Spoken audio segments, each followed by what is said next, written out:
എന്താണ് അമീബിക് മസ്തിഷ്കജ്വരം? നിങ്ങൾ എപ്പോഴെങ്കിലും നീന്താൻ പോയിട്ടുണ്ടെങ്കിൽ ഈ മാരകമായ അമീബ നിങ്ങളുടെ തലച്ചോറിൽ പ്രവേശിക്കാനുള്ള സാധ്യത വളരെ കൂടുതലാണ്. നിങ്ങളൊരു കുളത്തിലോ തടാകത്തിലോ നീന്തുമ്പോഴെല്ലാം നിങ്ങളുടെ മൂക്കിൽ കയറി നിങ്ങളുടെ മൂക്കിലൂടെ നീന്താൻ ഇഷ്ടപ്പെടുന്ന ഈ ചെറിയ അമീബകൾ സാധാരണയായി ബാക്ടീരിയകളിൽ നിന്ന് നിങ്ങളെ സംരക്ഷിക്കുന്ന നിങ്ങളുടെ മൂക്കിലെ മ്യൂക്കസ് അതിനെ തടയാൻ വളരെ ദുർബലമാണ്. അതിനാൽ അമീബകൾ നിങ്ങളുടെ നാസൽ ഭാഗങ്ങളിൽ നിന്ന് നിങ്ങളുടെ തലച്ചോറിലേക്ക് സഞ്ചരിക്കാൻ കഴിയും. ബ്രെയിൻ ഈറ്റിംഗ് അമീബ എന്നും വിളിക്കപ്പെടുന്ന അമീബ കൂട്ടത്തോടെ പുനരുൽപാദനം ആരംഭിക്കുന്നു. 1-2 ദിവസത്തിനുള്ളിൽ ദശലക്ഷക്കണക്കിന് ഈ അമീബകൾ നിങ്ങളുടെ തലച്ചോറിനെ ബാധിക്കും. പരാദങ്ങളുടെ ഈ സൈന്യം നിങ്ങളുടെ തലച്ചോറിലെ കലകളെ ഭക്ഷിക്കുന്നു. കാലക്രമേണ നിങ്ങളുടെ തലച്ചോറ് വീർക്കുകയും വളരെ വലുതായിത്തീരുകയും ചെയ്യും.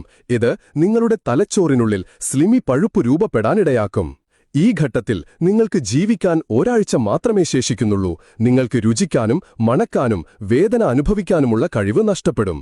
അതിലും മോശം, ഒരു കടുത്ത പനി ആരംഭിക്കും. മണിക്കൂറുകളോളം നിങ്ങൾ ഛർദ്ദിക്കും. 5 ദിവസത്തിനു ശേഷം ഭ്രമാത്മകത ആരംഭിക്കും. അതായത് നിങ്ങളുടെ സ്കീസോഫ്രീനിക്സ് യഥാർത്ഥത്തിൽ യഥാർത്ഥമല്ലാത്ത കാര്യങ്ങൾ കാണാൻ തുടങ്ങും.